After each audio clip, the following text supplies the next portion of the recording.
जय बोलिए महावीर भगवान की जय। जय बोलिए अनंतानंत सिद्ध परमेष्टि भगवानों की जय।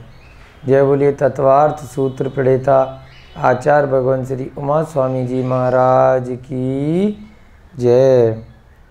जय बोलिए शिव के प्रथमाचार्य श्री चारित्र चक्रवर्ती शांति सागर जी महाराज की जय। जय बोलिए आचार्य भगवान श्री विमल सागर जी महाराज की जय।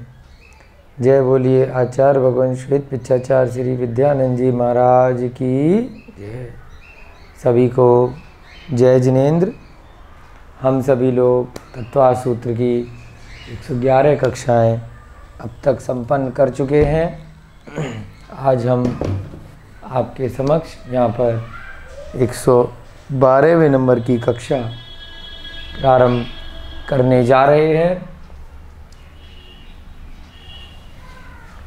8वां अध्याय का वर्णन चल रहा है। गुण स्थानों की चर्चा पहले सूत्र में हम लोग समझ रहे हैं।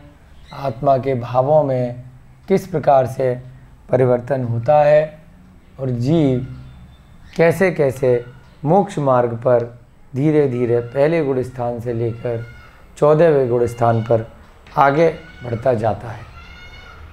इसी चर्चा को आज की कक्षा में आगे बढ़ाएंगे। जो गुण स्थान हमने उनका हेडिंग्स कल लिखी थी उनको आज हम ठीक से एक बार पुनः समझेंगे। अगली कक्षा प्रारंभ करने से पहले हम सभी लोग मिलकर मंगलाचरण करेंगे। फिर जो अष्टम अध्याय में सूत्र किया है उसका वाचन करेंगे और आज की कक्षा को प्रारंभ करेंगे। सभी लोग हाथ जोड़ लीजिए, मिलकर के दोहराएंगे। मोक्ष मार्गस्य नेतारम वेतारम कर्म भूव्रता ज्ञातारम विश्वतत्त्वानां वंदे तद्गुण लब्धये वंदे तद्गुण लब्धये। जय बोलिए आचार्य भगवान श्री उमा स्वामी जी महाराज की जय हो। सभी लोग पहला सूत्र निकाल लेंगे अष्टम अध्याय का। मिथ्या दर्शन विरति प्रमाद कषाय योगा बंध हेतवः। अभी हमारा पहला ही सूत्र अष्टम अध्याय का चल रहा है। उसके रेफरेंस में हम सभी लोग यहाँ पर गुण स्थानों का वर्णन सीख रहे हैं। कल हमने 14 गुण स्थान देखे थे। एक बार पुनः उनका रिवीजन करते हैं। पहला गुण स्थान मिथ्यात्व का था, दूसरा था सासादन। इसको सासादन मिथ्या दृष्टि का लिख गया था। ये हमने जब फिर से चेक किया तो पुस्तकों में इसको सासादन सम्यक दृष्टि शब्द का प्रयोग किया गया है। तो आप लोग एक बार ठीक कर लेंगे।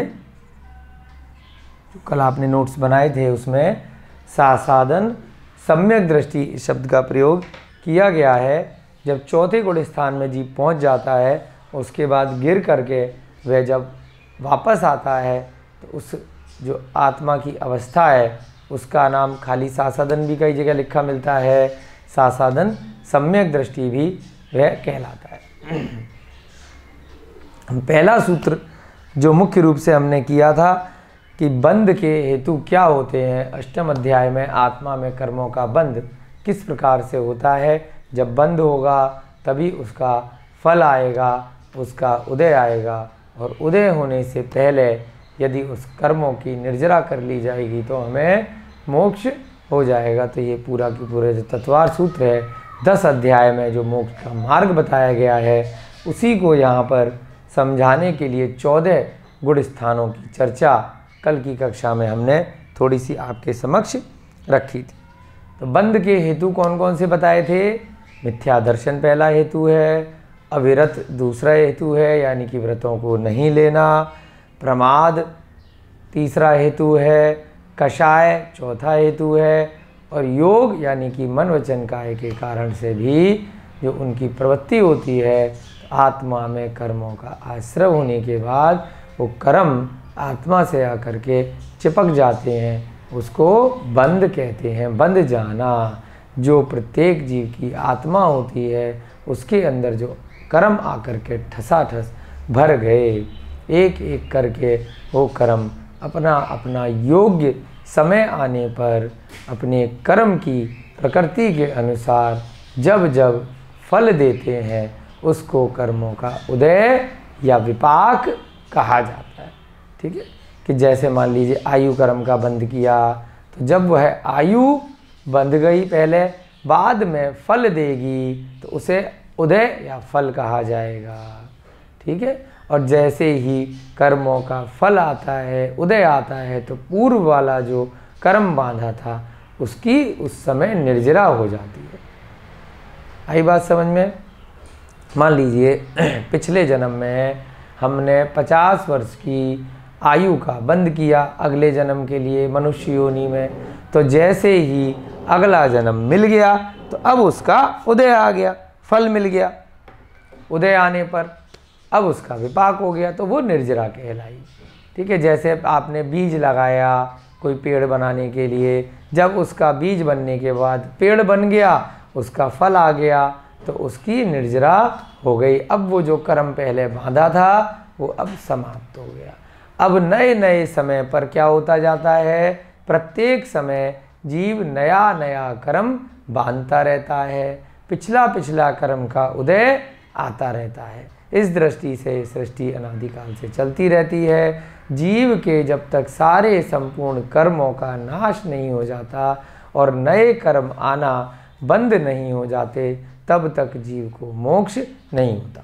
मोक्ष क्यों नहीं हो रहा? क्योंकि पिछले कर्मों की निर्जरा होती जा रही है, उनका उदय आता जा रहा है, फल आता जा रहा है, और उसी समय जब नए कर्म का भी बंद होता जा रहा है तो एक तरह से चैन चलती रहती है। पिछले का उदय आया, नए का बंद हुआ, फिर अब नए का उदय आएगा, उस समय फिर नया कर्म बंध जाएगा, तो ये चक्र चलता रहता है। तो उन चक्रों को रोकने के लिए 8वां अध्याय आचार्य महाराज बता रहे हैं कि बंध के कारण क्या हैं, कैसे नए कर्म आते हैं और आत्मा से आकर के बंध जाते हैं। मिथ्या दर्शन के कारण, व्रतों को नहीं लेने के कारण, प्रमाद होने के कारण, कषाय होने के कारण और योग होने के कारण। अब इनको समझाने के लिए कल की कक्षा में आपको बताया था कि 14 गुण स्थान जीव की आत्मा के भावों के होते हैं। जैसे जैसे वह जीव 14वें गुण स्थान में पहुंच जाता है, वहां जाकर के उसकी आत्मा का कोई भी भाव इस प्रकार से नहीं होता कि जिससे कि उसको नए कर्मों का बंध हो। ना ही उसके योग रहता है, न कषाय रहती है, न प्रमाद रहता है, न मिथ्यात रहती है, और न ही अविरत रहता है। तो इसलिए वहाँ पर जाकर के नए कर्म का बंध किसी भी प्रकार से नहीं होता। अब कहाँ कहाँ किस किस श्रेणी में किस किस लेवल तक के कर्मों के बंध हो सकते हैं, ये हम आज एक एक करके इन जो गुण स्थान हैं उनके बारे में लिखेंगे। पहले जल्दी से रिवाइज कर लेते हैं। गुण स्थान का दूसरा नाम सोपान भी कहलाता है।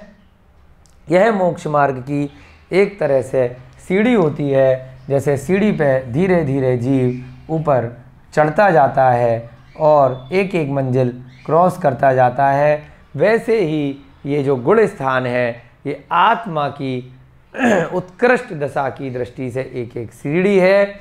सबसे निम्न श्रेणी है, यानी कि नीचे का धरातल है मिथ्यात्व। यहाँ पर अनादिकाल से अनंत जीव भरे पड़े हैं।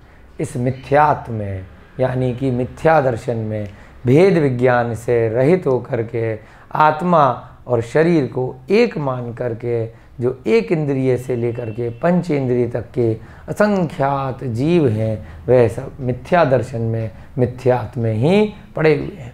अब मिथ्या दर्शन से निकल करके जीव सीधे सीधे अविरक्त सम्यक में पहुंच सकता है, यानी कि सम्यक दर्शन की उसको प्राप्ति हो गई, भेद विज्ञान का उसे बोध हो गया, परंतु अभी व्रतों को उसने ग्रहण नहीं किया। अब क्योंकि व्रतों को ग्रहण नहीं किया था, परंतु उसे देवशास्त्र गुरु के बारे में श्रद्धान हो गया, मालूम पड़ गया, श्रद्धा हो गई, नियम कुछ भी नहीं लिए, चारित्र धारण नहीं किया, तो अब क्या हो सकता है, कुछ समय बाद वो गिर भी सकता है। तो चौथे गुण स्थान से जब जीव वापस गिर जाता है, और गिरने की अवस्था है, यानी कि ये पहला, ये दूसरा, ये तीसरा और चौथा, चौथे से जब जीव नीचे गिरा परंतु अभी पहले में नहीं पहुंचा, तो बीच में अभी कुछ समय के लिए सासादन सम्यक दृष्टि अवस्था में वह जीव रहता है। जो चौथा गुण स्थान है एक तरह से सम्यक दृष्टि का गुण स्थान है, परंतु व्रत लेने से पहले जो सम्यक दृष्टि है उसका गुण स्थान है, और किसी कारण से अब उसको सम्यक दर्शन नहीं रहा, अब उसका श्रद्धान समाप्त हो गया, तो अब वह जीव वापस से मिथ्या दर्शन की तरफ जा रहा है, परंतु कुछ समय के लिए दूसरे गुण स्थान पर आकर के ठहर जाता है। तो उस काल को क्या कहते हैं, सासादन सम्यक दृष्टि।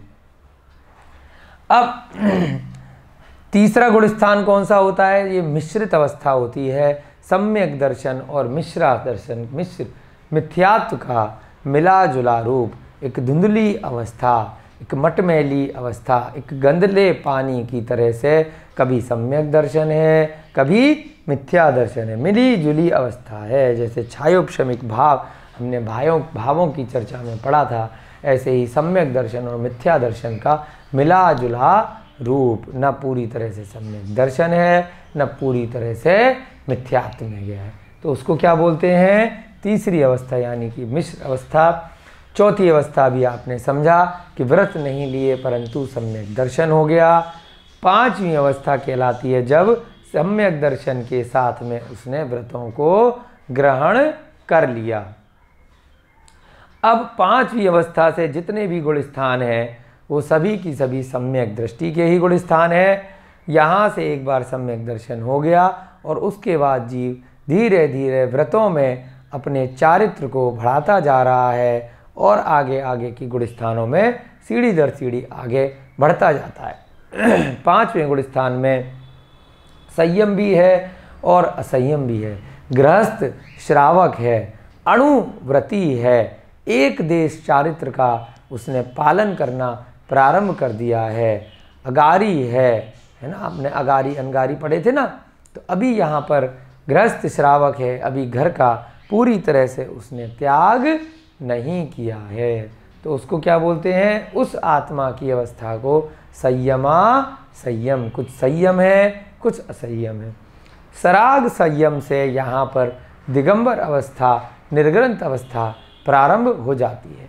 महाव्रतियों को सराग संयम कहते हैं उस काल के लिए जब थोड़े से समय के लिए उनका बीच बीच में कभी कभी प्रमाद रह जाता है, यानी कि ध्यान अवस्था से अतिरिक्त अवस्था जब दिगंबर मुनि महाराज की निर्ग्रंथ अवस्था में रहती है तो उसे प्रमत्त विरत यानी सराग संयम, थोड़ा बहुत राग मन वचन काय की प्रवृत्ति के कारण से बचा हुआ है, कषाय भी है ना, तो ये सब क्या कहलाएगा, आपका सराग संयम।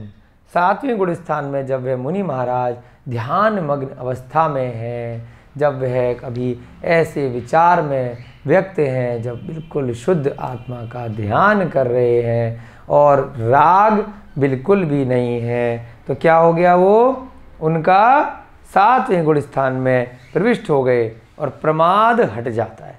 परंतु मन में विचार रहने के कारण से कषाय हो सकती है और मन वचन काय से प्रवृत्ति होने के कारण से योग रह सकता है, परंतु जीव सातवें गुण स्थान में प्रवेश कर जाता है, ध्यान मग्न अवस्था में होता है। प्रमाद से रहित होने के कारण से क्या बोला इसको, अप्रमत्त विरत, व्रत ले लिए परंतु थोड़ा बहुत प्रमाद रहा। आठवां गुण स्थान कहलाता है अपूर्व कर्ण का, यानी कि ऐसी आत्मा की अवस्था ध्यान अवस्था में, यहाँ से सातवीं अवस्था से लेकर के ये जितनी भी अवस्थाएं हैं ये ध्यान की ही श्रेणी हैं, धीरे धीरे सामायिक काल में जीव ध्यान अवस्था में आगे बढ़ता जाता है और उसे ऐसी ऐसी आत्मा की अनुभूति होने लग जाती है जो पहले कभी नहीं हुई। यहाँ से अब जीव नीचे नहीं गिर रहा, एक स्थिर अवस्था उसकी हो चुकी है। और यहाँ पर क्या है, कभी जीव छठे गुण स्थान में आ जाएगा, कभी सातवें में आ जाएगा, कभी छठे में आ जाएगा, फिर सातवें में आ जाएगा। तो उसको एक तरह से छठे सातवें में झूलना भी कहते हैं। परंतु आठवें गुण स्थान में उसका झूलना ध्यान में बंद हो चुका होता है, वो लंबे काल के लिए ध्यान मग्न अवस्था में लीन हो जाता है। तो उस अवस्था को क्या कहते हैं, अपूर्वकरण अवस्था। अब अपूर्वकरण अवस्था से जीव आगे बढ़ता जाता है और आठवें गुण स्थान के बाद में दो श्रेणी प्रारंभ हो जाती है। एक उपशम श्रेणी प्रारंभ होती है और एक छपक श्रेणी। उपशम श्रेणी का अर्थ होता है जैसे हमने उपशम किया, किसी भी भाव का उपशम माने दबा देना, छपक माने क्षय कर देना। जैसे हमने भावों में भी पढ़ा था, औपशमिक भाव और क्षयिक भाव। औपशम माने दबाना, क्षय माने क्षय कर देना। तो आठवें अपूर्वकरण से एक तरह से दो श्रेणी आत्मा की ध्यान अवस्था में प्रारंभ होती हैं। या तो वो कर्मों को दबाता हुआ आगे बढ़ता है या फिर वो कर्मों का क्षय करता हुआ आगे बढ़ता है। दबाता हुआ आगे बढ़ेगा तो चांस है कि बाद में फिर उसको दिक्कत आ सकती है और वह वापस से नीचे गिर सकता है। जैसे हमने जल का उदाहरण दिया था, उसमें मिट्टी नीचे दब गई थी और कभी भी मौका लगा, तेज हवा चली या बाल्टी में कोई टक्कर लगी तो गंदला पानी हो गया, नीचे से जो मिट्टी थी वो फिर से पुनः ऊपर आ गई। ऐसे ही जो उपशम श्रेणी है उसमें मात्र कर्मों को दबाया था कि लेकिन हटाया नहीं था। मन के विचारों के माध्यम से दृढ़ श्रद्धान होने के कारण से हमने क्या किया, कर्मों को दबा दिया कुछ काल के लिए। लेकिन जैसे ही वक्त आएगा वो क्या होगा, कर्म फिर से ऊपर उदय में आ जाएंगे। जैसे क्रोध को दबा दिया, लेकिन दबाने से काम नहीं चलेगा। कभी ऐसा कोई निमित्त बना कि आपको बहुत क्रोध आया, आपने उसको दबा दिया। अब क्या करना है, नाश करना है कि कोई भी कारण आए हमारी आत्मा में कषाय आनी नहीं है, किसी भी प्रकार की क्रोध कुछ होता ही नहीं है, तो वो दबाने का काम ही नहीं है। क्रोध को समाप्त ही कर दिया, तो समाप्त कर दिया तो धीरे धीरे क्या हो जाएंगे, आगे के गुण स्थान में 12वें में पहुंच जाएंगे। और अगर दबाया है तो 11वें तक ही रह जाएंगे। धीरे धीरे 8वें से 9वें में पहुंचते हैं अनिवृत्तिकरण। अनिवृत्तिकरण के बाद सूक्ष्म सांप्राय, और अगर दबाया था तो उपशांत मोह में जाकर के फिर वापस रिवर्स में जीव आ जाता है। और अगर 6 किया था तो 8वें के बाद 9वें में पहुंच के 10वें में पहुंच के सीधे 12वें में पहुंच जाता है। ठीक है, ये सब लिखेंगे भी अभी आज अच्छे से, आपको रिवाइज करा रहे हैं। अनिवृत्तिकरण का मतलब क्या होता है कि जब जीव बिल्कुल भी निवृत्ति से रहित हो जाता है तो उसे क्या बोलते हैं, अनिवृत्तिकरण।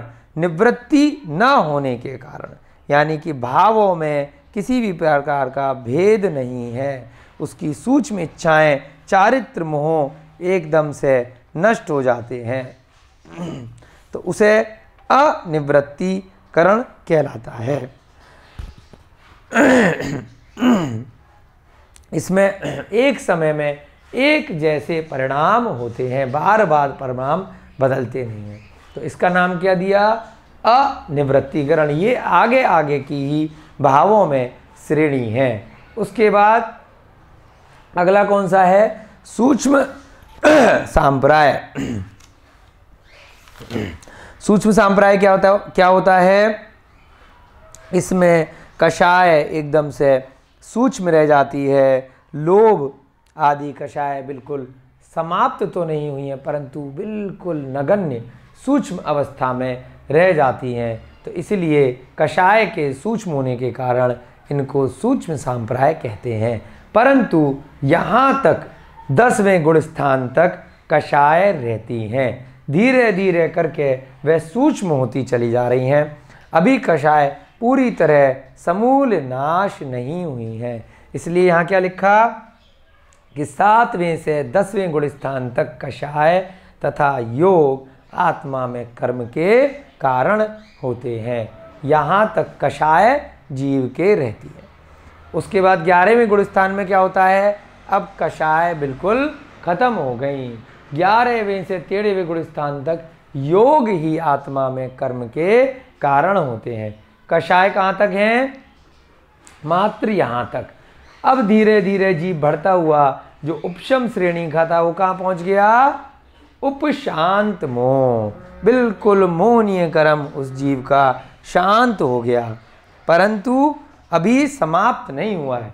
मोहनीय कर्म कैसा हो गया है, उपशांत मोह 11वें गुण स्थान में बिल्कुल शांत। लेकिन प्रॉब्लम क्या थी, यहाँ पर छपक श्रेणी ना होकर उपशम श्रेणी थी, कर्मों को दबाया गया था, समाप्त नहीं किया गया था। तो उस कारण से क्या है, अब भले ही यहाँ पर मोह बिल्कुल शांत ही क्यों ना हो गया हो, लेकिन जीव बाद में क्या होता है, पहले के गुण स्थानों में गिर जाता है।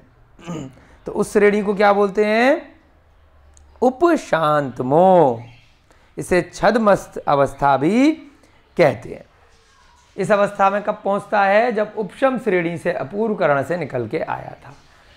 अब अगला है 12वां, यानी कि क्षीण मोह। उपशांत मोह वाले जीव को मोक्ष नहीं हो पाता, पहले वो वापस जाता है और उसको धीरे धीरे करके पुनः प्रयास करके अपने कर्मों का समूल नाश करना पड़ता है, तभी वह सीधे 12वें गुण स्थान में आ सकता है। जिस जीव ने प्रारंभ से ही अपूर्वकरण की अवस्था से छपक श्रेणी को ग्रहण किया होता है, वो 9वें और 10वें के बाद 11वें में नहीं जाता, वो 10वें से सीधे डायरेक्ट 12वें में आ जाता है। और उसका चारों प्रकार के जो अघातिया कर्म के अलग जो घातिया कर्म है, यानी कि मोहनीय कर्म विशेष रूप से, फिर ज्ञानावर्णी, दर्शनावर्णी और अंतराय कर्म, ये चारों प्रकार के कर्म इस 12वें गुण स्थान के अंत में जाकर के बिल्कुल नाश हो जाते हैं। और जैसे ही उसके सारे कर्म यहाँ पर जाकर के नाश होते हैं, वह कहाँ पहुँच जाता है, सयोग केवली, यानी कि अरिहंत भगवान वो बन जाता है। जो तीर्थंकर भगवानों के उपदेश, प्रवचन, समोसरण लगते हैं, वह सभी इसी सयोग केवली अवस्था में लगते हैं। अब सयोग केवली अवस्था में क्या रह जाता है, योग यहाँ पर भी है 13वें गुण स्थान तक, 11वें वाले में भी योग है, 12वें वाले में भी योग है और 13वें में भी योग है। भले ही 11वें में कषाय नष्ट ही क्यों ना हो गई हो, लेकिन वो वापस से आ जाती है। 11वें में क्या होगा, कुछ समय बाद, क्योंकि उपशम किया था, पूरी तरह से उस मिट्टी का नाश नहीं किया था, तो कुछ समय बाद क्या होगा, 11वें वाले गुण स्थान का उसकी आत्मा की दशा के अनुसार नीचे के कहीं पर भी वो जा सकता है। परंतु एक बार जो 12वें में पहुंच गया, यानी कि अपूर्वकरण से छपक श्रेणी में जो जीव आगे बढ़ा है, वो कभी वापस नीचे लौट के नहीं आएगा। उसका मोक्ष मार्ग कन्फर्म हो चुका है, प्रशस्त हो चुका है, एक तरह से गारंटी टिकट उसको मिल गया है। क्षीण मोह में पहुंचने के बाद सयोग केवली अवस्था में वो अरिहंत अवस्थाओं को प्राप्त कर लेता है। और जब आयु कर्म भी समाप्त हो जाता है केवली भगवान का, यानी कि बाकी के चारों जो अघातिया कर्म हैं, आयु, नाम, गोत्र और वेदनीय, वे आयु के साथ में समाप्त हो जाते हैं। शरीर यहीं रह जाता है, मन वचन काय का योग भी यहीं रह जाता है। मात्र आत्मा ही आत्मा सिद्ध शिला पर जा कर के अनादिकाल के लिए, भविष्य के अनंत काल के लिए वह प्रविष्ट हो जाती है, ध्यान मग्न अवस्था में सिद्ध शिला में बैठी रहती है। तो उसको क्या बोलते हैं, अयोग केवली, यानी कि सिद्ध परमेष्ठी भगवान। इनको क्या बोलते हैं, अरिहंत भगवान, जो अभी संसार में हैं। जैसे कि वर्तमान समय में विदेह क्षेत्र में जो 20 तीर्थंकर हैं, सीमंदर भगवान इत्यादि, वह सभी कौन से गुण स्थान में हैं, 13वें गुण स्थान में हैं। जब सीमंदर भगवान इत्यादि का आयु पूरी हो जाएगी, 4 बाकी बचे हुए अघातिया कर्म भी उनके नाश हो जाएंगे, तो वह भी सिद्ध अवस्था में पहुंच जाएंगे। आ गई आपको बात समझ में। एक बार यहाँ से रिवाइज करेंगे। पहले गुण स्थान तक के जीवों को पांचों प्रकार से आत्मा में कर्मों का आश्रव हो सकता है, मिथ्या दर्शन वाले जीवों को। दूसरे से पांचवें गुण स्थान के जीवों को कहाँ तक हो सकता है? दूसरे से लेके पांचवें तक के जीवों को कैसे कैसे हो सकता है? अविरति, प्रमाद, कषाय और योग। परंतु यहाँ पर भी उनका पूरी तरह से चूंकि मिथ्या दर्शन नहीं है, थोड़ा बहुत सम्यक दर्शन बचा है। यहाँ पर भी थोड़ा बहुत है क्योंकि मिश्रित अवस्था है, यहाँ पूरी तरह से सम्यक दर्शन है। तो इनमें मिथ्या दर्शन की वजह से जो आत्मा का कर्मों का बंध हो रहा था वह नहीं होता। पांचवें गुण स्थान में जीव क्या ले लेता है? विरत ले लेता है, लेकिन पूरी तरह से व्रत नहीं लिए, इसीलिए उसको भी क्या बोला? अभी अविरत अवस्था ही, यानी कि सम्यया संयमा संयम, थोड़े व्रत लिए थोड़े नहीं लिए। तो दूसरे से पांचवें में इस प्रकार से उसको योग बंद हो सकता है। छठे गुण स्थान में प्रमाद बचा है, लेकिन पूरी तरह से विरत ले लिए हैं, महाव्रती वो श्रावक बन चुका है। तो इसलिए छठे गुण स्थान में अविरत वाली अवस्था खत्म हो गई। तो क्या रह गई? प्रमाद, कषाय और योग। उसके बाद सातवें गुण स्थान में प्रमाद अप्रमत्त हो गया, क्योंकि प्रमाद नहीं है, ध्यान अवस्था में जीव है। तो सातवें से 10वें गुण स्थान तक क्या कहा?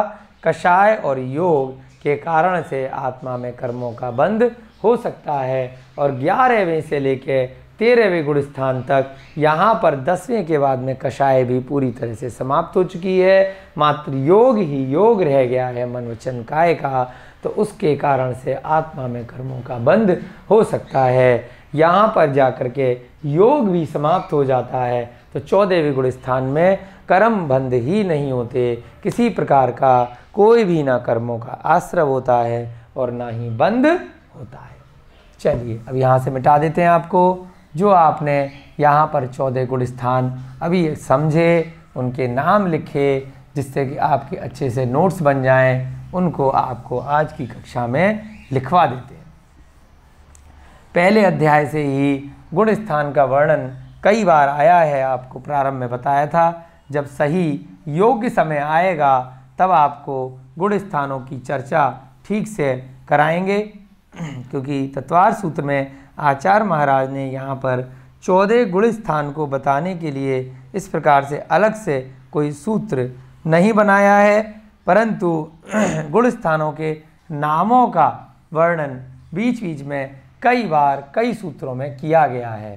तो इसीलिए नंबर से यदि अलग से हम सभी गुण स्थानों की चर्चा कर लेते हैं तो आपके ज्ञान में वृद्धि होगी और आपको आगे कभी भी इस प्रकार का कन्फ्यूजन नहीं रहेगा। चलिए, पहला क्या था? मिथ्यात्व।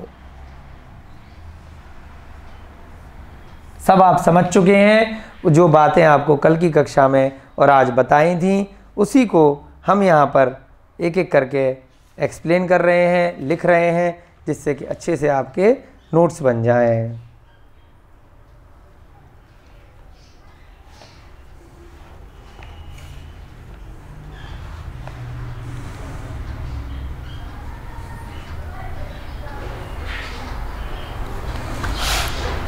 गुण शब्द कहाँ से आया? अभी एक प्रश्न आया कि इनको गुण स्थान क्यों कहा गया। दूसरे अध्याय में आप लोग पढ़ के आए थे, आत्मा के 5 प्रकार के भाव होते हैं। कौन कौन से? इसको गुण क्यों कहा गया है, ये भी अभी प्रश्न आया, अभी यहाँ से पूछा किसी ने।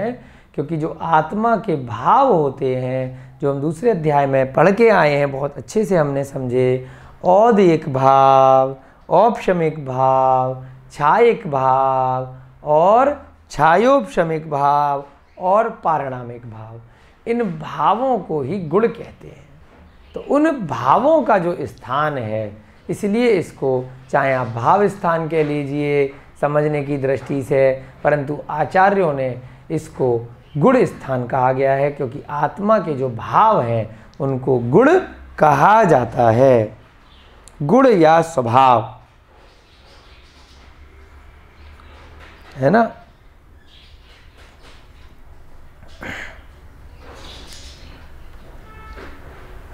आत्मा के भावों को गुण कहा जाता है और इसलिए उनके जो 14 स्थान हैं उनको गुण स्थान कहा जाता है।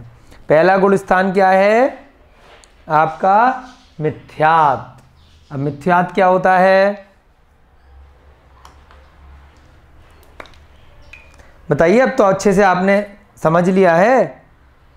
बिल्कुल ठीक, मिथ्या दर्शन को ही मिथ्यात कहते हैं। यह पहला गुण स्थान है। इसमें जीव शरीर और आत्मा को एक मानता है, इसको मिथ्या दृष्टि भी कहते हैं।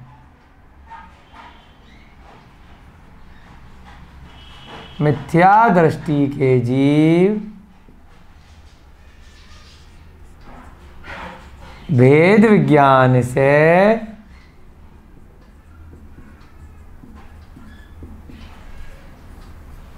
रहित होकर जीव और आत्मा लिख लीजिए,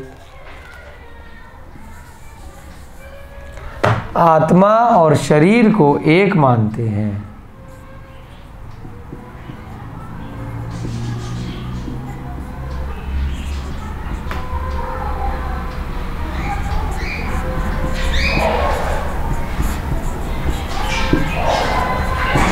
तो इनका जो गुणस्थान होता है उसे मिथ्यात्व गुणस्थान कहते हैं। ठीक है।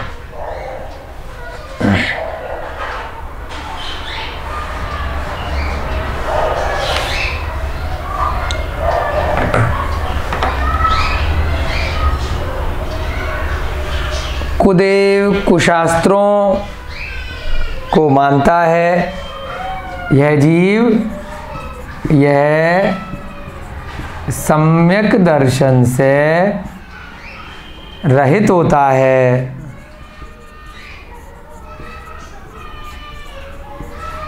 रहित होकर कुदेव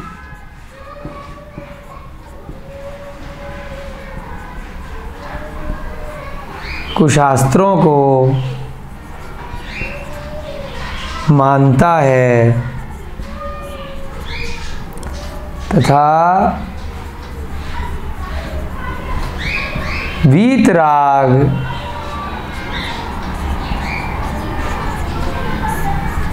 जिनेंद्र पर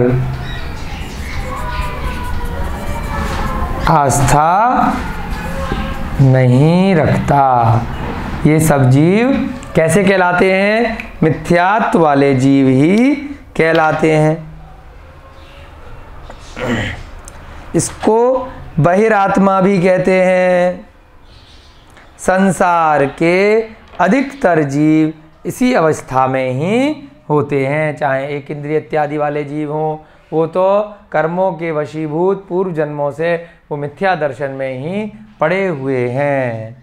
इनको बहिरात्मा भी कहते हैं। संसार के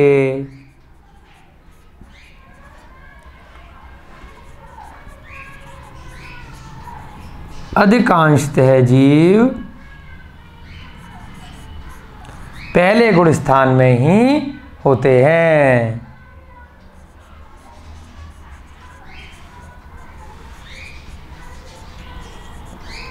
यदि आपको सम्यक दर्शन है, आप अगर चौथे गुण स्थान में स्वयं को मान रहे हैं, तो आप लोग बहुत भाग्यशाली हैं, क्योंकि उस अधिकांश से आपकी श्रेणी बहुत ऊपर बढ़ चुकी है। पहले गुण स्थान में ही होते हैं। ठीक है। दूसरा कौन सा है? मिथ्या दर्शन से आगे बढ़ गए।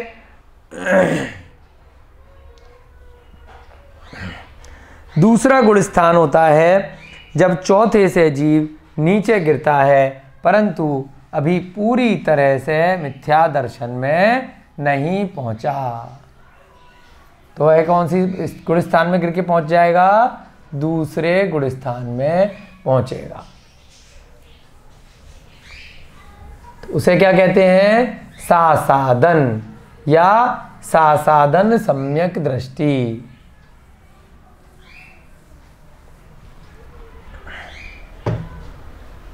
दूसरा गुण स्थान है सासादन।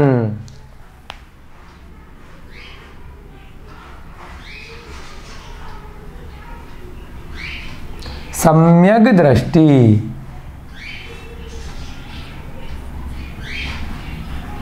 अभी पूरी तरह से मिथ्या दर्शन में वह जीव नहीं पहुंचा है, परंतु चौथे गुण स्थान से नीचे गिर चुका है।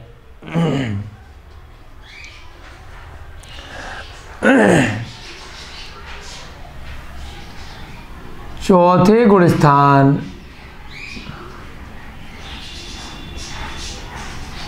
में पहुंचकर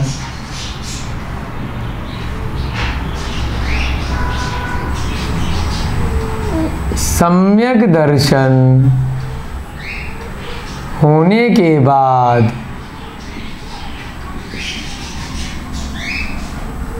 किसी कारणवश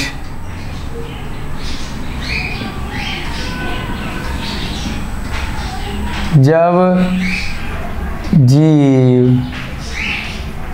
उन्हें नीचे गिर जाता है,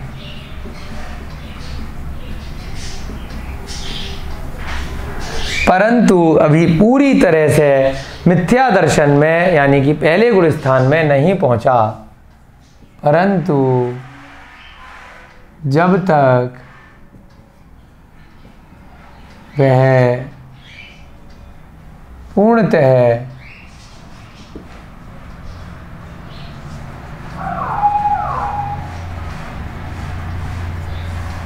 मिथ्या दृष्टि नहीं हुआ, उस काल में,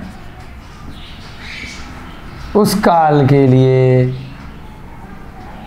वह दूसरे गुण स्थान में रहता है।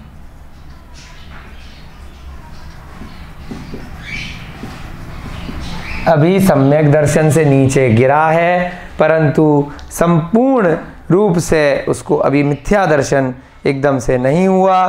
कुछ समय के लिए कहाँ पहुंच गया? नीचे दूसरे गुण स्थान पे।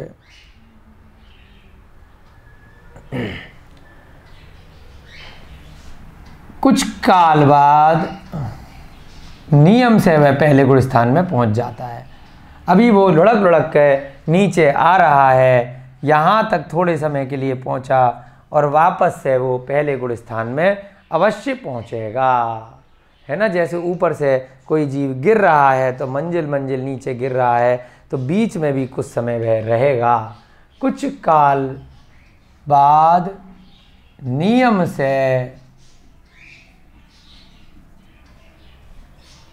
वह जीव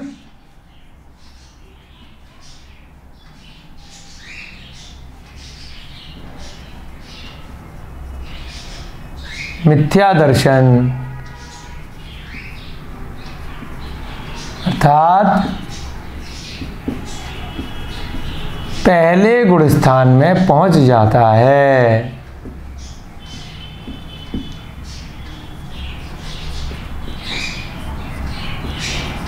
एक तरह से क्या है? गिरने की सीढ़ी है। पहले उठने की सीढ़ी थी, पहले से उठा, दूसरे पे, तीसरे पे, चौथे पे पहुंचा। अब चौथे से जब वो जीव गिरा तो गिरते गिरते जब वो कुछ समय के लिए दूसरे वाले पे आके ठहरा और नियम से फिर वो पहले वापस में आ गया, तो ये वाला जो वापस गिरने के समय का काल है उसे क्या बोलते हैं? दूसरा वाला गुण स्थान, यानी कि सासादन सम्यक दृष्टि। ठीक है। उसके बाद तीसरा गुण स्थान कौन सा है? मिश्र। यहाँ पर क्या था? अभी मिली जुली अवस्था है, कुछ सम्यक दर्शन है और कुछ मिथ्या दर्शन है। कंप्लीट सम्यक दर्शन जीव को नहीं हुआ।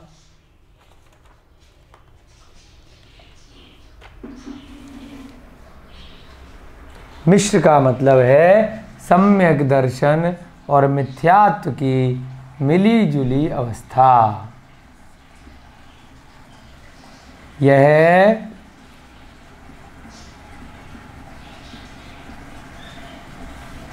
सम्यक दर्शन और मिथ्यात्व की मिली जुली अवस्था है।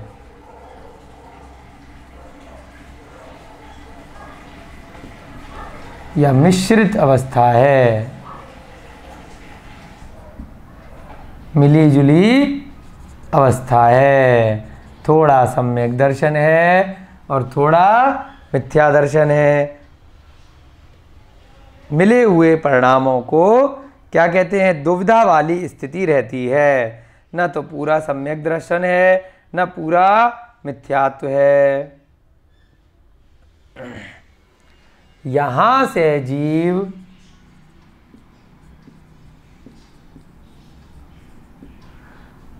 वापस लौटकर मिथ्या दर्शन में भी जा सकता है, वापस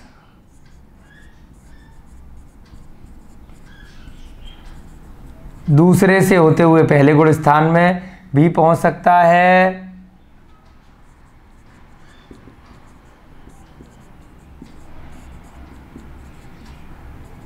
और वापस पहले गुण स्थान में भी पहुंच सकता है, और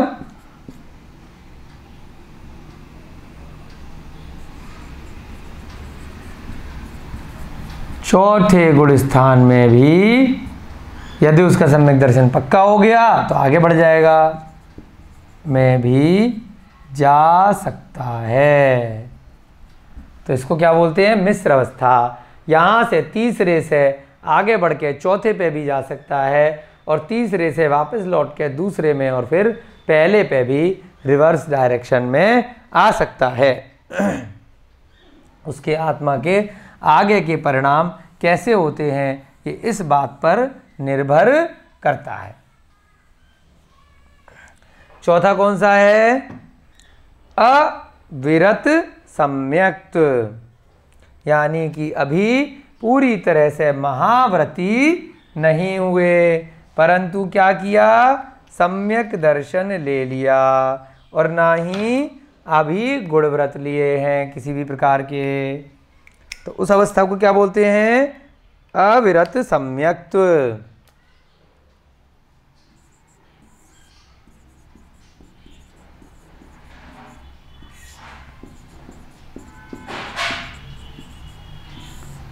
ये ही सम्यक दर्शन की अवस्था है।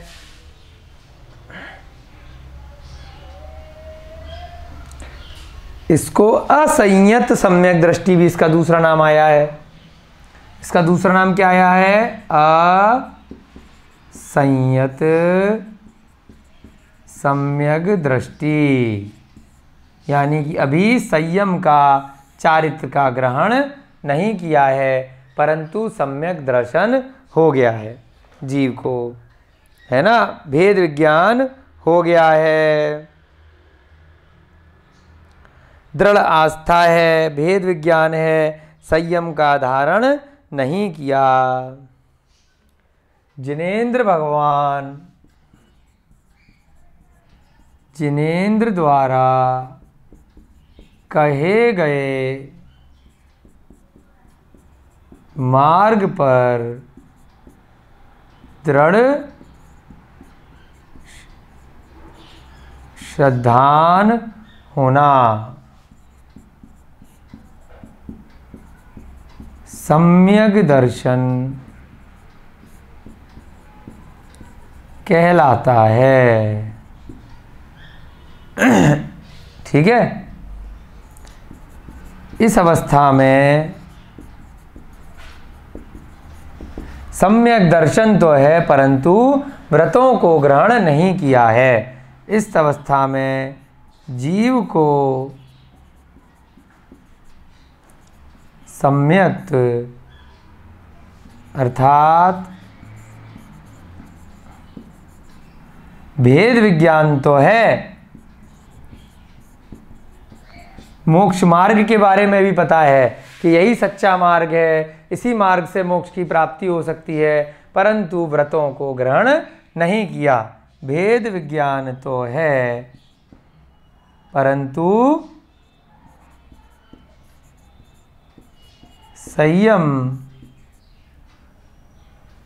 अर्थात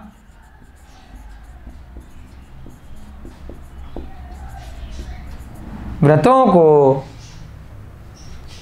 ग्रहण नहीं कर रखा है। जब कर लेगा तो गुण स्थान आगे बढ़ जाएंगे, अभी व्रतों को ग्रहण नहीं किया। तो तब तक की कौन सी अवस्था है? मात्र सम्यक दर्शन की, बिना व्रत लिए हुए। किसी भी प्रकार के व्रत नहीं लिए हैं, ना ही अणुव्रत लिए, ना व्रत महाव्रत लिए। संयम अर्थात व्रतों को ग्रहण नहीं किया, इसलिए इसको अविरत या असंयत सम्यक दृष्टि कहते हैं।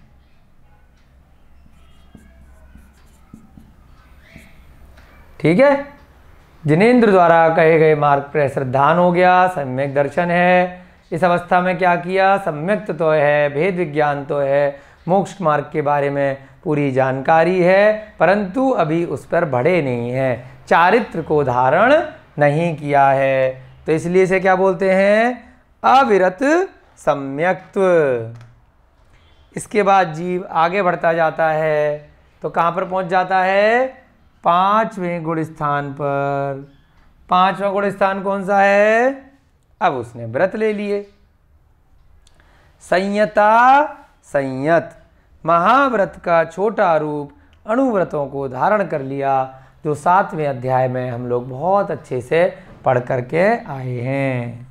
संयता संयत, अभी उसने महाव्रतों को धारण नहीं किया है, तो क्या बन गया? वो श्रावक बन गया, त्रस हिंसा का त्यागी हो गया।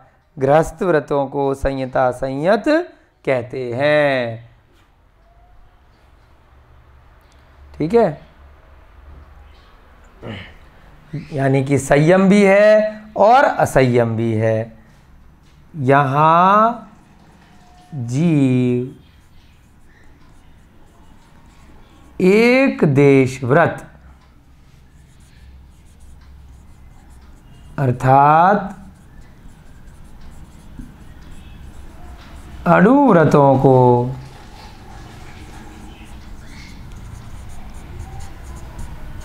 धारण कर श्रावक बन जाता है। इससे पहले के जीवों को श्रावक नहीं कहा जाता, मात्र सम्यक दृष्टि तो कहा जा सकता है, परंतु श्रावक नहीं कहलाएंगे। क्यों? क्योंकि अभी उन्होंने चारित्र को धारण पूरी तरह से नहीं किया है, इस कारण से।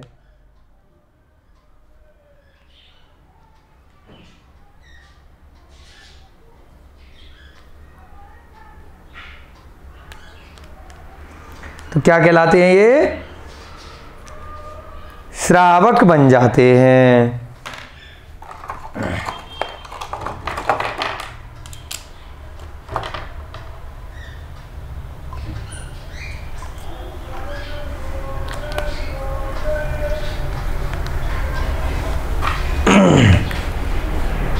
और इनका दूसरा नाम क्या है? श्रावक भी कहलाते हैं, अणुव्रती भी कहलाते हैं। तो यहाँ पर पंचम गुण स्थानवर्ती श्रावक कहलाते हैं। यहाँ पर ना तो पूरी तरह से संयम है और ना ही पूरी तरह से असंयम है। इसी को गृहस्थ अवस्था भी कहते हैं। यहाँ ना तो पूरी तरह संयम है और ना पूरी तरह असंयम। इसीलिए संयम असंयम या संयत असंयत यह कहलाता है। यहाँ तक ही गृहस्थ अवस्था रहती है। गृहस्थ अवस्था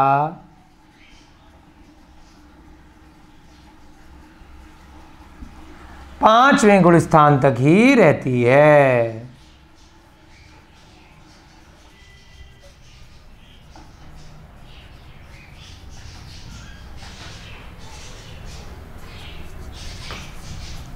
इसके बाद दिगंबर अवस्था प्रारंभ हो जाती है।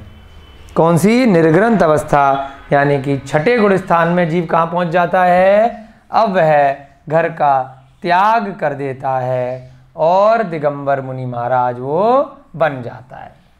तो उसका क्या नाम है छठे गुण स्थान का? संहिता संयत के बाद परमत्त विरत या सराग संयम।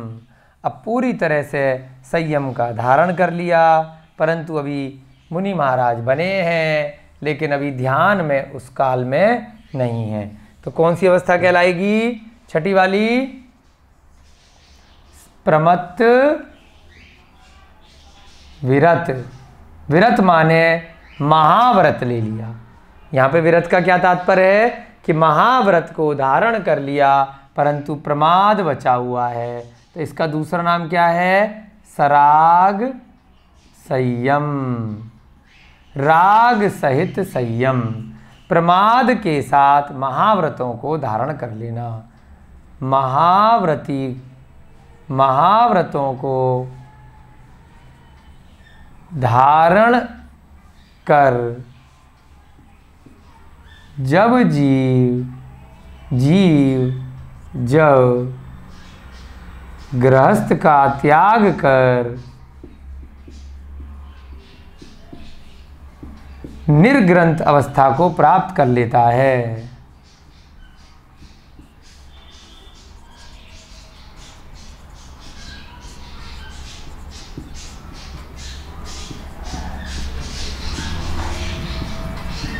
परंतु क्या है? राग के साथ संयम है, अभी ध्यान अवस्था में नहीं है। थोड़ा बहुत उसको प्रमाद जिस काल में है, ठीक है, परंतु थोड़ा बहुत प्रमाद शेष बचा हुआ है, तो क्या कहलाएगा? प्रमाद होने के कारण से प्रमत्त विरत। परंतु जब वह ध्यान मग्न अवस्था में नहीं है,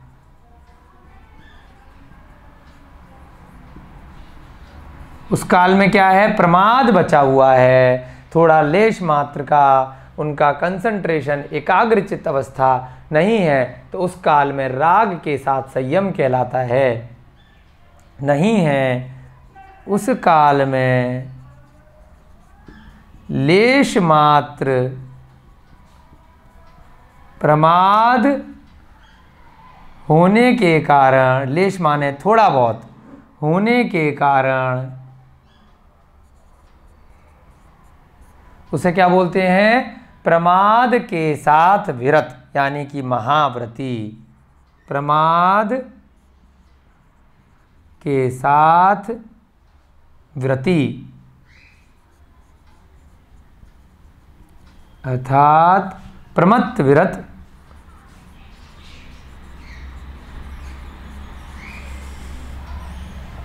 कहते हैं। अब जब वह ध्यान अवस्था में है, छठे गुण स्थान के बाद जैसे ही सातवें गुण स्थान में वह प्रवेश करता है, अब वह प्रमाद बिल्कुल नहीं कर रहा, बिल्कुल योग मुद्रा में मन वचन काया से किसी भी प्रकार की कोई गलती नहीं कर रहा। जैसे हमने प्रमाद के भेद पहले पढ़े थे, किस प्रकार से यदि मान लीजिए ध्यान लगा रहा है, बातचीत कर रहा है, इधर उधर चल फिर रहा है, अन्य बातों पे ध्यान दे रहा है, जिस जाप को करना था, जिस वस्तु जिस चीज़ का उसने ध्यान लगाना था, उसके अतिरिक्त संसारिक कार्यों में मन जा रहा है, तो वह प्रमाद कहलाता है। प्रमाद का मतलब बिल्कुल कंसंट्रेट करके अपनी आत्मा का ध्यान जब प्रारंभ कर देता है जीव, तब वह क्या कहलाता है? अप्रमत्त विरत, यानी प्रमाद से रहित होकर के अब वह प्रमत्त विरत या अप्रमत्त विरत है ना। इसको प्रमत्त विरत और प्रमत्त संयत भी कहते हैं। इसका दूसरा नाम और क्या आ जाता है कई जगह, प्रमत्त संयत भी आता है। ये सब पर्यायवाची ही शब्द हैं, अलग अलग पुस्तकों में अलग अलग तरीके से शब्द प्रयोग किए गए हैं। यहाँ पर क्या है फिर छठा वाला, अप्रमत्त विरत या फिर अप्रमत्त संयत, यानी कि अप्रमाद नहीं रहा, अप्रमत्त विरत या अप्रमत्त संयत। ठीक है। जब वह ध्यान अवस्था में जीव होता है तो उसे क्या बोलते हैं, प्रमाद न होने के कारण संयम को पालता है।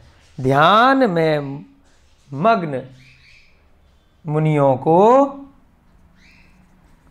ध्यान में मग्न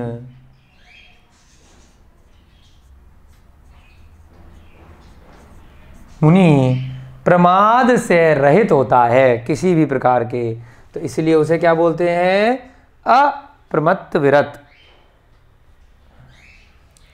मुनि प्रमाद से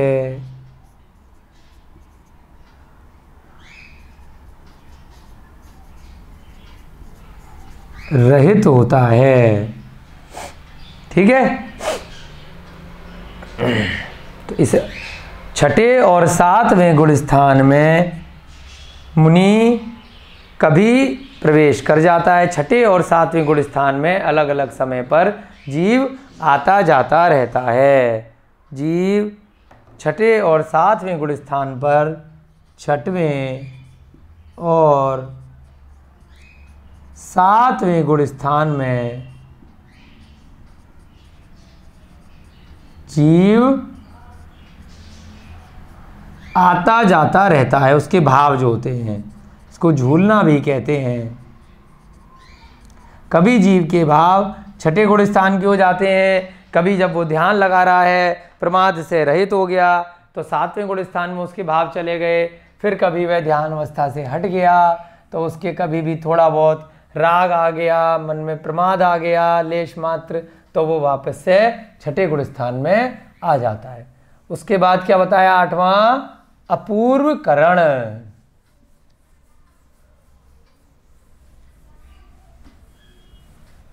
यानी कि ऐसी अवस्था जब उस अवस्था से आगे जीव दो श्रेणी में जा सकता है।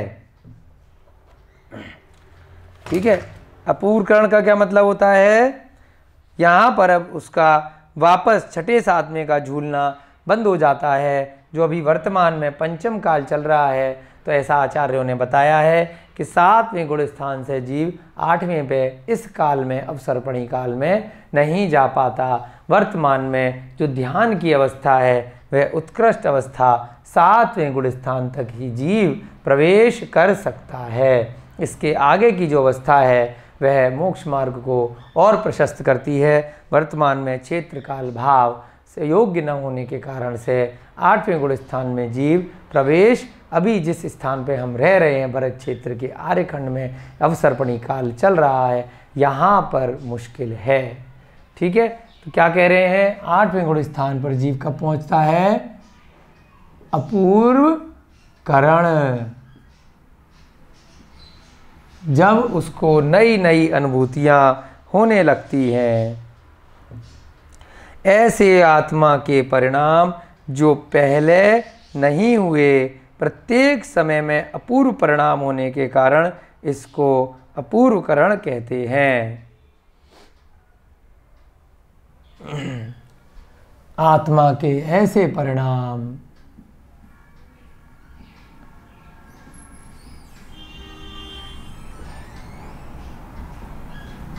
जो पूर्व में कभी नहीं हुए,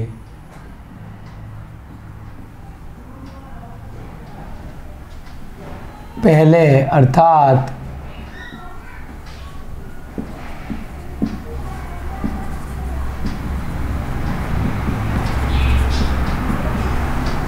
प्रत्येक समय नए परिणाम होने के कारण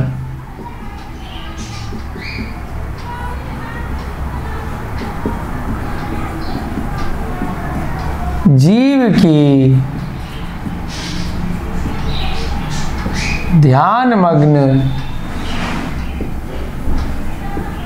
इस अवस्था को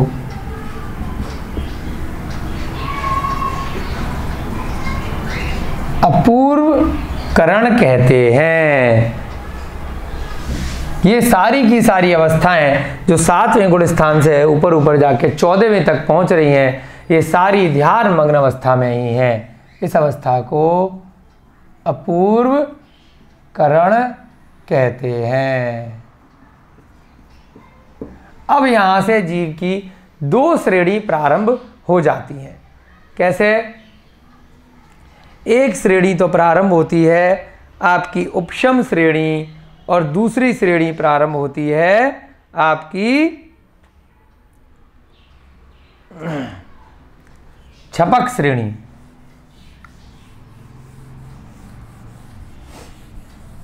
जो 7वां गुण स्थान था, यहां पर ध्यान मग्न अवस्था थी, और यहां से हम समझेंगे कि किस प्रकार से 2 श्रेणियां प्रारंभ हो रही हैं, है ना। ये आपका 7वां गुण स्थान है। 7वें गुण स्थान से 2 प्रकार से जीव आगे बढ़ सकता है। हम एक चार्ट के माध्यम से इसको समझने का प्रयास करेंगे, जिससे आपको बहुत आराम से ये बात समझ में आ जाएगी। 7वें गुण स्थान से निकलकर 2 श्रेणी होती हैं। एक श्रेणी का नाम है छपक श्रेणी। क्या नाम है? छपक। जो अभी आपको समझाया था कि जब 6 करता हुआ आगे बढ़ता है तो उस श्रेणी को क्या बोलते हैं?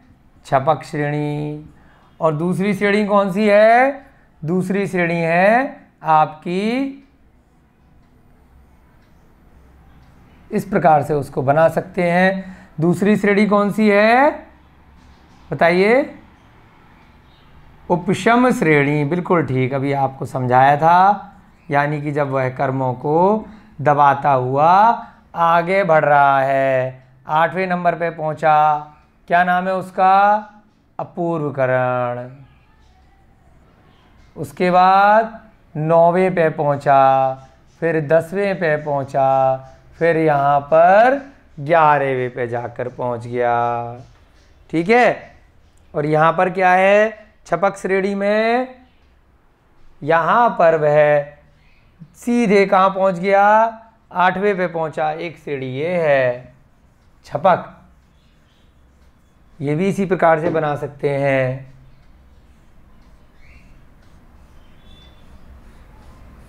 यहाँ पर 8वें पे पहुंचा, फिर 9वें पे पहुंचा, फिर 10वें पे पहुंचा, और यहाँ पर सीधे जा कर के 12वें पे पहुंच गया। ये 2 श्रेणी हैं, एक छपक श्रेणी और एक उपशम श्रेणी।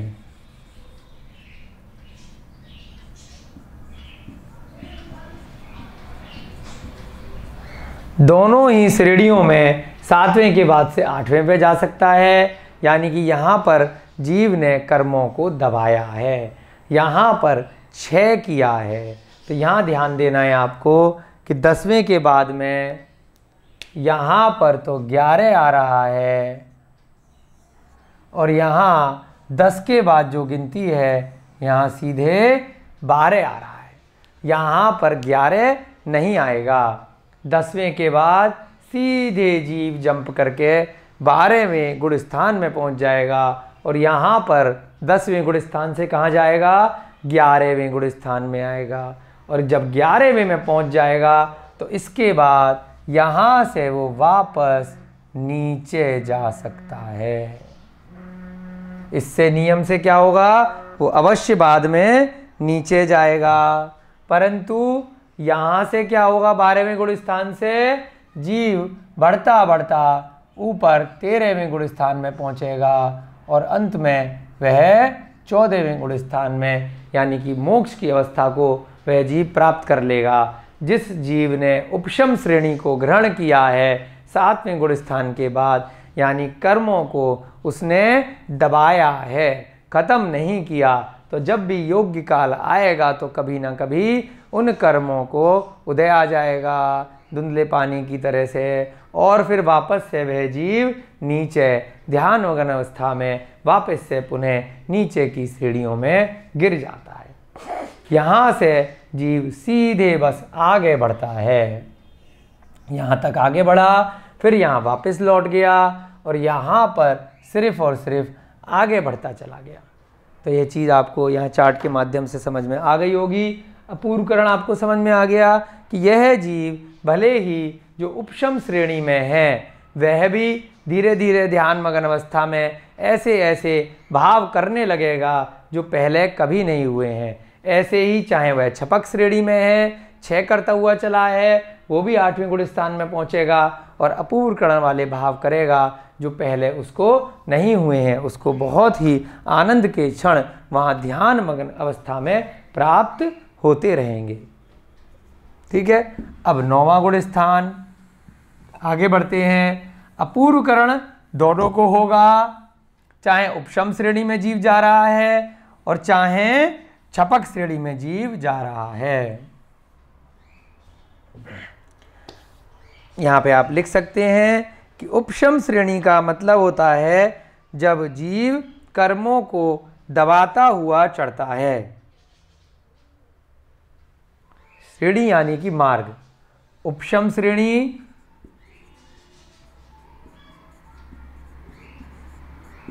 जब जीव कर्मों को दबाता हुआ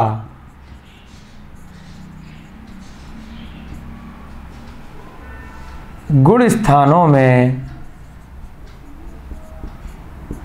आगे बढ़ता है।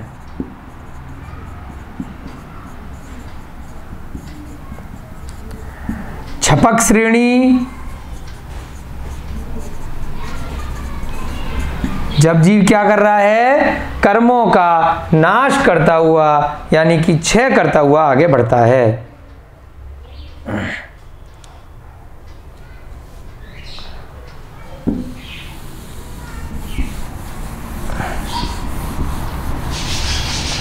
जब जीव कर्मों का क्षय अर्थात नष्ट करता हुआ आगे बढ़ता है तो उसे क्या बोलते हैं? जब जीव कर्मों का नष्ट करता हुआ आगे बढ़ता है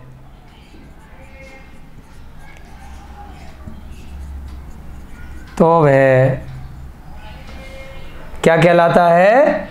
छपक श्रेणी में बढ़ता हुआ जीव कहलाता है। उपशम श्रेणी में 8, 9, 10 के बाद 11वें तक पहुंच जाता है।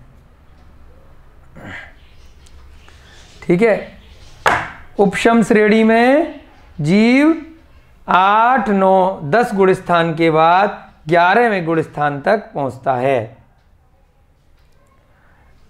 इसमें जीव 8, 9, 10 के बाद 11वें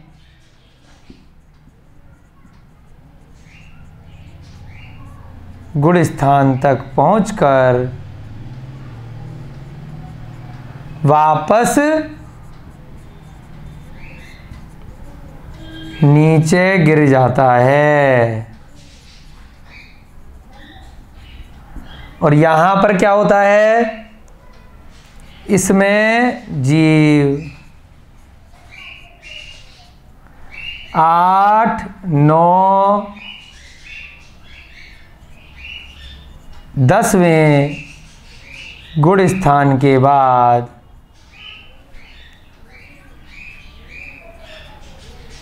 सीधे 12वें गुण स्थान में पहुंचता है।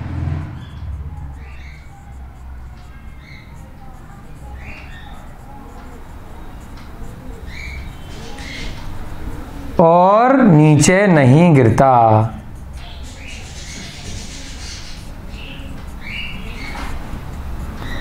उसको फिर आगे बढ़ते बढ़ते 13वां गुण स्थान मिलता है, फिर अंत में 14वां गुण स्थान उसको मिल जाता है।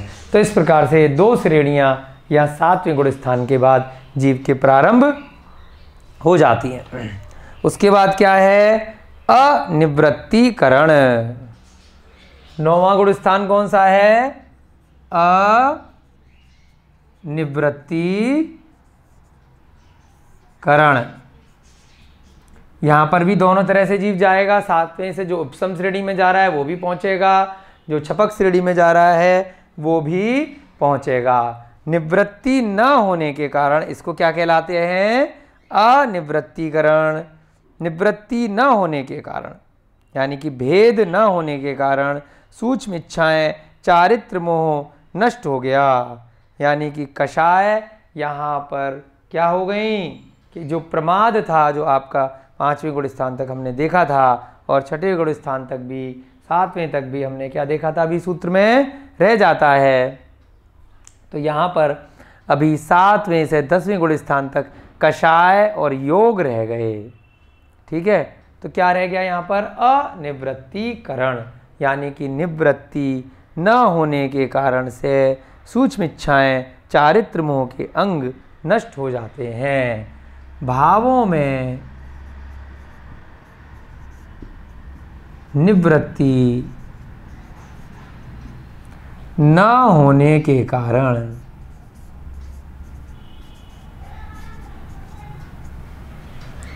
है ना, चारित्र मोह के अंश नष्ट हो जाते हैं। इस प्रकार से यहाँ पर इसकी परिभाषा दी गई है। सूक्ष्म इच्छाएं, चारित्र मोह नष्ट हो जाते हैं। भावों में निवृत्ति न होने के कारण चारित्र मोह,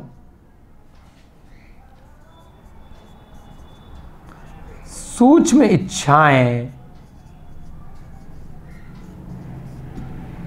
नष्ट हो जाती हैं।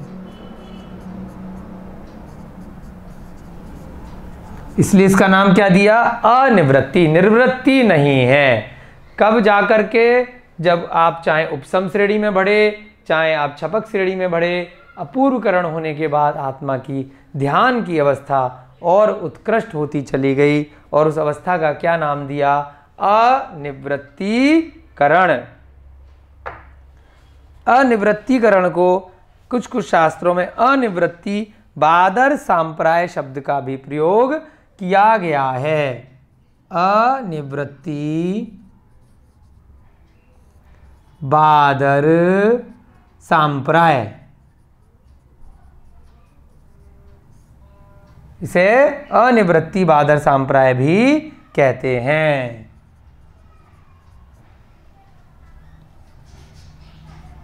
ये भी इस वाले जो 9वां गुण स्थान है इसका दूसरा नाम है।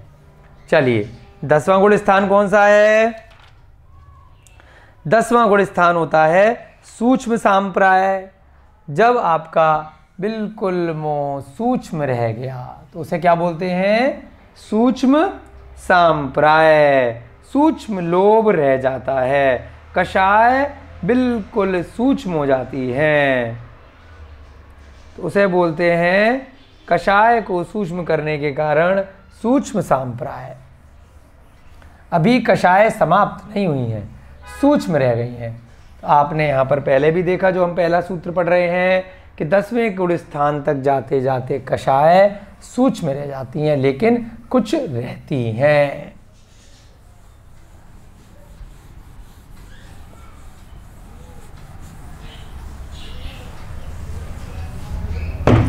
क्या नाम है इसका? 10वें गुण स्थान का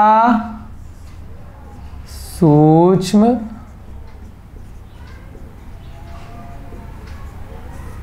सांप्राय है ना। अब यहां पर भी जीव पहुंच जाता है, चाहे उपशम श्रेणी का हो चाहे छपक श्रेणी का हो। कषाय सूक्ष्म रह जाने के कारण इसको क्या बोलते हैं? सूक्ष्म सांप्राय।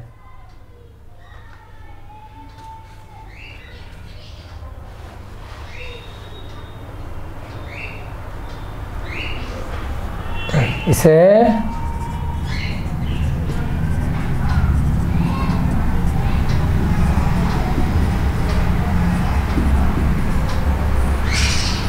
सूक्ष्म संप्राय कहते हैं। यहाँ पर कषाय सूक्ष्म रह जाती हैं बिल्कुल। अब 10वें के बाद में अगर उपशम श्रेणी का है तो वह कहाँ पहुँच जाएगा? 11वें गुण स्थान में। और अगर छपक श्रेणी का है तो वह सीधे 12वें गुण स्थान में पहुँचेगा। वो 11वें गुण स्थान में जीव नहीं पहुँचेगा। उपशांत मोह, इसका क्या नाम है? उपशांत मोह। अभी मोह क्या हुआ है? शांत हुआ है। इसका दूसरा नाम क्या है? उपशांत कषाय वीतराग छदमस्त। इसका अन्य नाम वीतराग छदमस्त अवस्था भी इसको कहते हैं। छद मस्त, छदमस्त।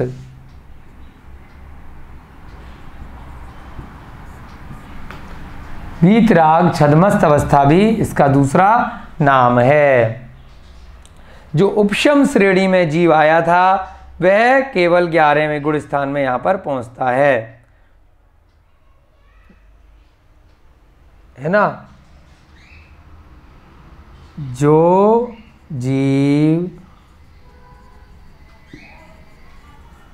7वें गुण स्थान के बाद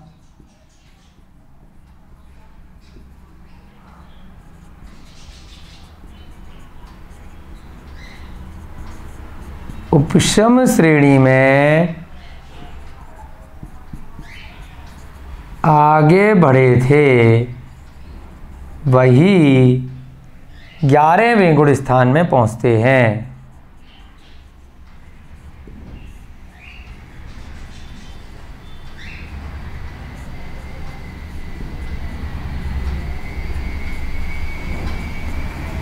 यहां पर क्या करते हैं? वो मोहनीय कर्म को शांत कर लेते हैं।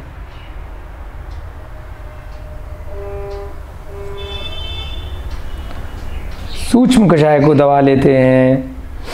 इन्हें छदमस्त भी कहा जाता है।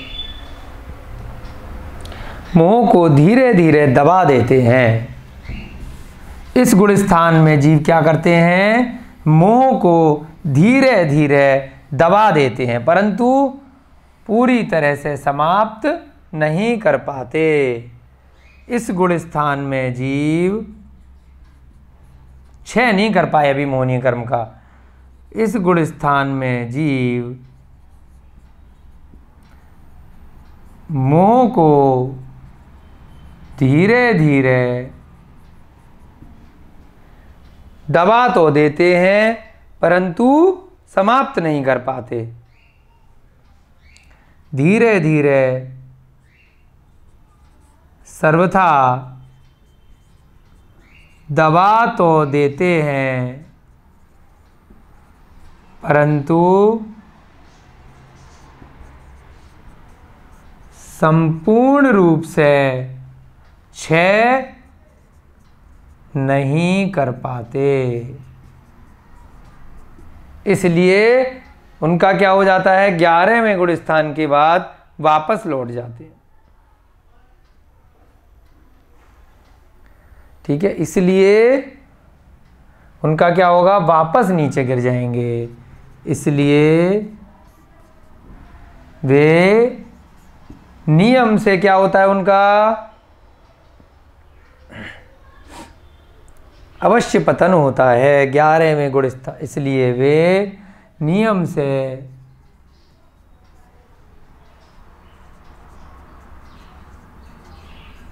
कुछ समय बाद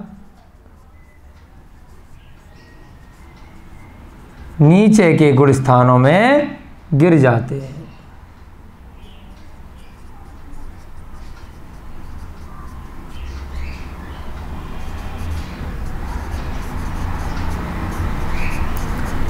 अब उन्हें दोबारा से अभ्यास करना पड़ेगा। नीचे के गुण स्थान में मान लीजिए पहुंच गए, फिर अब अगर वो छपक श्रेणी में दोबारा से प्रविष्ट करते हैं तो वह सीधे 12वें में पहुंच सकते हैं। अब हम कौन सा देखेंगे? 12वां गुण स्थान। 10वें से सीधे 12वें गुण स्थान में जीव कौन सा पहुंचेगा? जिसने उपशम की जगह छपक श्रेणी को लिया है, यानी कि 8वीं श्रेणी से ही, वह 8वें गुण स्थान से ही धीरे धीरे कर्मों को दबाता हुआ नहीं आ रहा, बल्कि क्या करता हुआ आ रहा है? उनका नाश करता हुआ आ रहा है, उनको क्षय करता हुआ वह जीव आगे धीरे धीरे बढ़ रहा है। इसका क्या नाम दिया? क्षीण मोह। ठीक है, उपशांत, कषाय, वीतराग, छनमत पहला था, और यहाँ पे क्षीण मोह। इसका क्या नाम है 12वें का?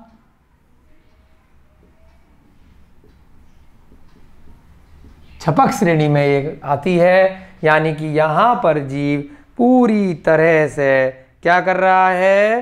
वह सभी प्रकार के घातीय कर्मों का अंत में जाकर नाश कर लेता है। जो जीव 7वें गुण स्थान के बाद छपक श्रेणी में आगे प्रविष्ट हो रहे थे, जो जीव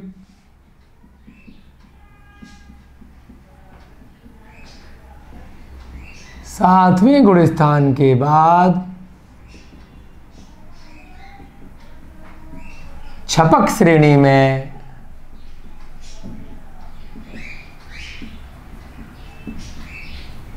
कर्मों का क्षय करते हुए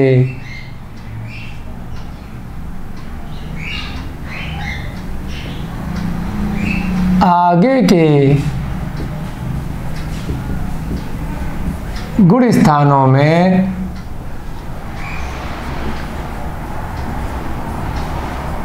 प्रविष्ट होते हैं।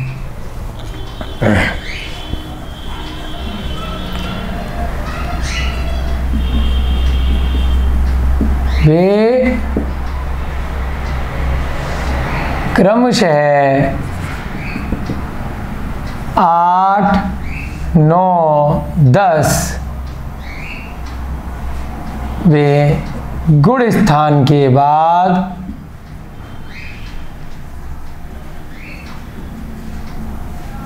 सीधे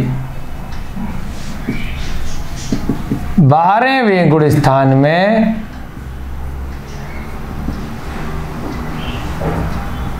आ जाते हैं और मोह का संपूर्ण रूप से नाश करके वो क्या बन जाते हैं? वो बाद में 13वें गुण स्थान में केवली बन जाते हैं, है ना। और इसके अंत समय में सभी घातीय कर्मों का नाश कर लेते हैं। ये मिटा दे नीचे से।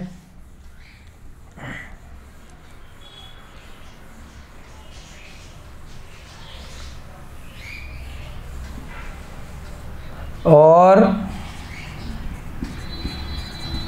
अंत में मोहनीय कर्म का, इसलिए इसको क्या बोला? क्षीण मोह, क्षय कर चारों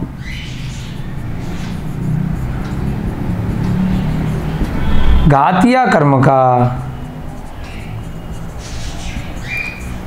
संपूर्ण रूप से नाश करते हैं।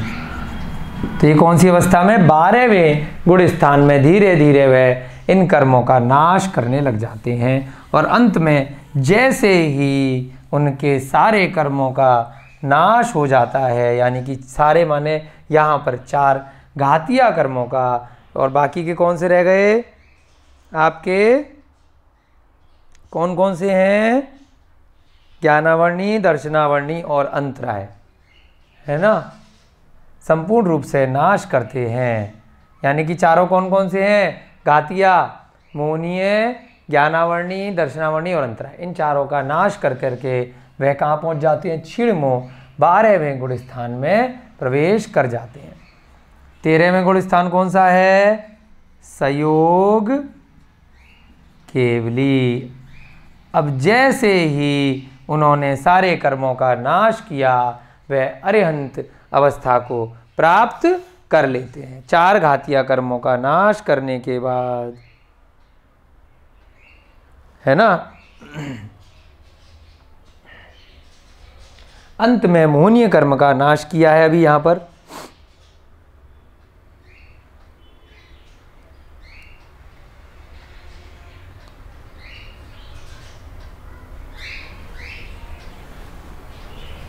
चारों घातिया कर्मों का नाश होते ही जीव अरिहंत अवस्था को प्राप्त कर लेता है।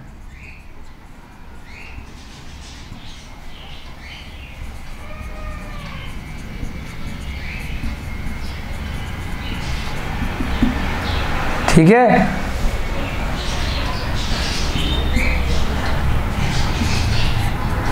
तीर्थंकर भगवान के उपदेश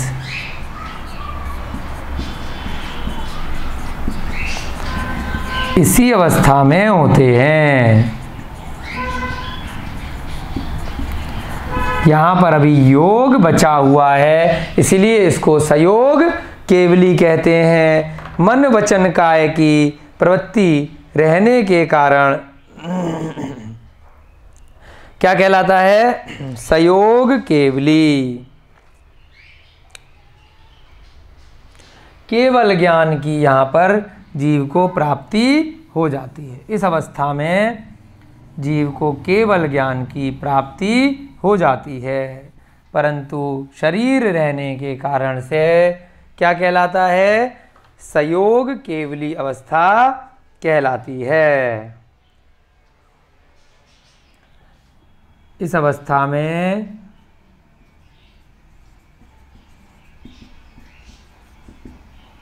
जीव को केवल ज्ञान की प्राप्ति हो जाती है और वह परमात्मा बन जाता है। परंतु योग रहने के कारण से इसको सयोग केवली अवस्था कहते हैं। मन वचन काय का योग रहने के कारण, परंतु मन वचन काय का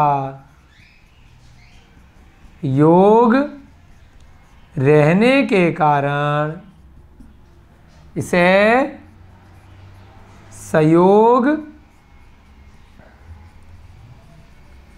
केवली कहते हैं, इस गुण स्थान को। अंत में जब बाकी के बचे हुए 4 जो अघातीय कर्म हैं, आयु पूरी होते ही उनका भी नाश हो जाता है, तो शरीर भी नष्ट हो जाता है और आत्मा सिद्ध सुला पर जाकर के प्रविष्ट हो जाती है। उसको अंत में 14वां गुण स्थान यानी कि अयोग केवली अवस्था कहते हैं।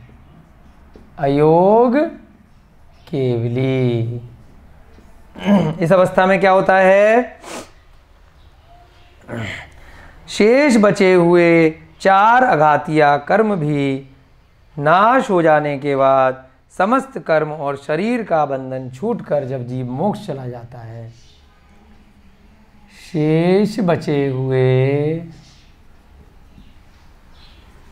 अघातिया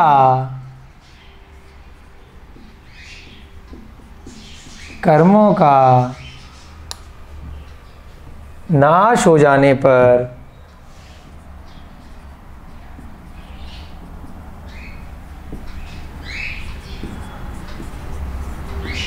जब जीव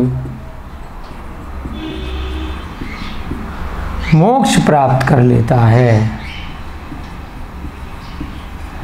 अब उसके योग भी नहीं रह गया, तो इसलिए उसे क्या बोला?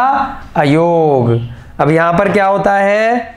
वह सभी प्रकार के कर्म बंधनों से मुक्त हो जाता है और अब उसको किसी भी प्रकार के कर्मों का बंध नहीं होता, जो पहले सूत्र में हम सीख रहे हैं। अब इस अवस्था में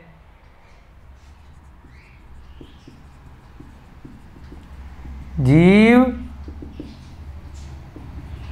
सभी प्रकार के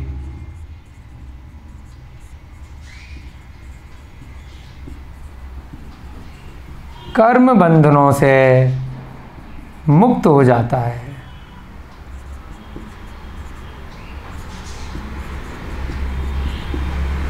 और अनंत काल के लिए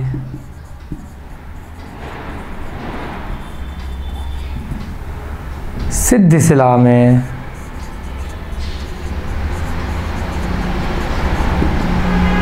निवास करता है। वहाँ उसकी मात्र आत्मा रह जाती है, शरीर यहीं रहता है। वहाँ उसको अनंत ज्ञान, अनंत दर्शन, अनंत सुख और अनंत शक्ति की प्राप्ति हो जाती है। वहाँ वह जीव, वहाँ वह अनंत ज्ञान, अनंत दर्शन,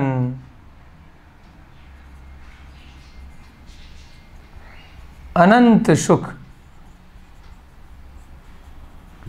और अनंत शक्ति से संपन्न होता है।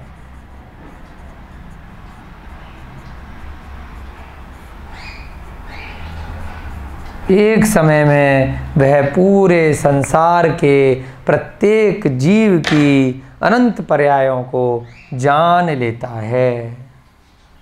जैसे जल में प्रतिबिंब दिखाई देता है, वैसे ही उनके केवल ज्ञान में इस संसार के सभी जीवों की, सभी द्रव्यों की सारी पर्याय एक साथ उनके ज्ञान में झलकती रहती हैं। ठीक है, तो ये कौन सी अवस्था है? अंत में जाके अयोग केवली की अवस्था होती है। आपकी कक्षा का समय हो रहा है। आज की कक्षा में हमने बहुत अच्छे से नोट्स बनाए, गुण स्थान कैसे होते हैं। कल और आज की कक्षा हमने गुण स्थानों की ही एक तरह से ली। अब आगे की कक्षा में दूसरा सूत्र आगे बढ़ेंगे हम 8वें अध्याय का। अब आपको बहुत अच्छे से आगे के सूत्र समझ में आते रहेंगे। जय बोलिए भगवान महावीर स्वामी की जय। जय बोलिए आचार्य भगवान श्री उमा स्वामी जी महाराज की जय। जय बोलिए अनंतानंत सिद्ध परमेष्ठी भगवानों की जय। जय बोलिए आचार्य भगवान श्री विद्यानंद जी महाराज की जय। जय बोलिए आचार्य भगवान चारित्र चक्रवर्ती श्री शांति सागर जी महाराज की जय। जय बोलिए आचार्य भगवान श्री विमल सागर जी महाराज की जय। सभी को जय जिनेन्द्र, जय दू जड़ंदो।